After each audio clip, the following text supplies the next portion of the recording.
nesta casa. Agradeço a presença de todos. Eu sou sempre didática, eu acho que todo mundo já sabe, já vim aqui em outras audiências.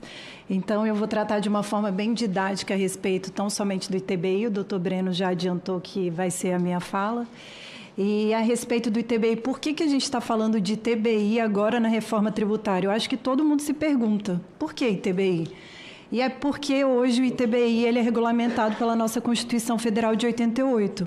O nosso CTN ele é de 66 e não há nenhuma previsão a respeito da competência dos municípios. Então, o que aconteceu? Eles aproveitaram essa oportunidade agora de alteração legislativa e introduziram essas situações a respeito do ITBI. E o que a gente verifica? Que o artigo 194 do PLP 108, ele vai alterar o artigo 35 do nosso CTN para colocar a competência para os municípios e também falar sobre a situação do fato gerador do ITBI. E também vai ter a inclusão do 38A do CTN falando a respeito da base de cálculo do ITBI. Então, essas vão ser as minhas duas premissas agora que eu vou falar a respeito. Sobre a alteração que vai ser introduzida no nosso CTN, o artigo 35A, o que a gente verifica? Que, mais uma vez, vão ser trazidas palavras que causam todo um contencioso no nosso país. Como definidos na lei civil. Por que trazer esse termo, que era o termo já utilizado na Constituição e que gerou tanta discussão e que ofende a emenda constitucional 132, que visa trazer justiça gratuita, que visa trazer uma simplicidade ao nosso sistema tributário nacional. Outra palavra também que traz: podem ter uma antecipação do pagamento de ITBI se for feita no momento do contrato de cessão. Por que podem? Por que a gente traz essas palavras nesse momento, sendo que agora é o momento da gente legislar e acabar com esse contencioso?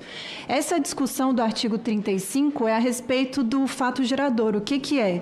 É a respeito do se é no momento do registro de imóveis ou se é no momento do contrato de cessão. E essa é uma discussão imensa, inclusive, também trazendo um pouquinho, uma discordância do que foi trazido pelo doutor Alberto.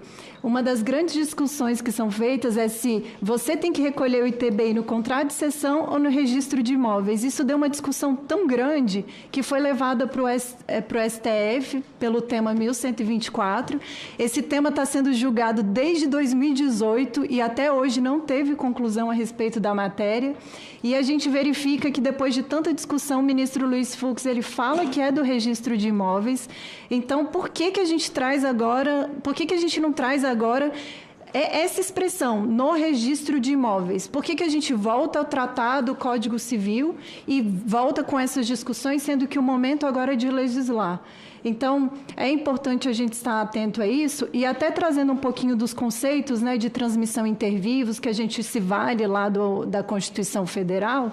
Quando a gente vai para o Código Civil, o artigo 1245, tem expressamente exposto: registro de imóveis, transfere-se entre vivos a propriedade mediante o registro de imóveis. Por que a gente não consolida agora nesse momento e acaba com todo esse litígio?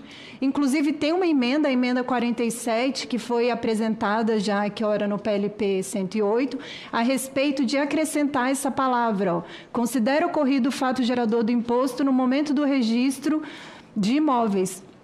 E acaba com toda essa discussão, se é no momento do contrato, se é no momento do registro. Isso é uma discussão que a gente precisa encerrar, já tem discussão no STJ ou no STF, e agora, adentrando um pouco a situação da base de cálculo, é a velha discussão: o que é valor venal?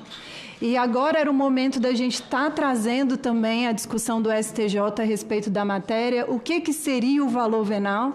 E, mais uma vez, a gente vê que o artigo 38A do CTN, que vai ser introduzido para pacificar a matéria, mais uma vez ele traz as mesmas discussões. Ele volta, ele não obedece o entendimento do STJ, e ele volta a falar dos preços praticados de mercado, informações notariais. Hoje, os notariais eles vivem maior confronto, porque eles são exigidos até pelo CTN que eles peçam o recolhimento de ITBI para registrar antes do fato gerador, até desobedecendo a legislação. Traz também sobre a localização e outros parâmetros observados pelas administrações tributárias. Então, voltamos mais uma vez para o contencioso. E por quê? a gente não obedece já o que está definido há tanto tempo pelo STJ no tema 1113. O tema 1113 é claro, ele fala sobre o valor declarado pelo contribuinte, o valor do imóvel transmitido em condições sem considerar o valor do IPTU. O município não pode arbitrar previamente com valor unilateral. Então, por que a gente não pega essa oportunidade de legislar e já não traz esses conceitos e obedece à emenda constitucional 132 da simplicidade, da segurança? O contribuinte, ele não é sonegador. O contribuinte, ele quer pagar tributo, mas ele quer saber o que pagar. E eu até vi aqui no Distrito Federal, para acabar com essa discussão aqui, o deputado Thiago Manzoni aprovou essa alteração aqui no Distrito Federal, colocando expressamente: a base de cálculo do imposto é o valor de mercado do imóvel aferido por meio do valor da transação declarado pelo sujeito passivo da obrigação tributária, ou seja, é o que é declarado pelo sujeito passivo da obrigação tributária. Por que a gente não leva isso também para o nosso CTN? Inclusive, já tem uma emenda aqui do PLP 108, a emenda 45, que suprimiu todos aqueles incisos que estão no PLP 108 e tão somente coloca o valor da operação declarado pelo contribuinte. Eu vejo que aqui no Brasil a gente considera muito o contribuinte como sonegador, e sendo que a gente está trazendo, né, experiência do exterior, experiência do Canadá, experiência da Índia, e a gente vê também na OCDE que todo mundo considera o contribuinte como um contribuinte de boa-fé, mas aqui no Brasil parece que a gente só considera o contribuinte sonegador. Então, agora seria a oportunidade da gente fazer essa alteração legislativa, e eu devolvo a palavra ao senador Exalci. Agradeço. Obrigado.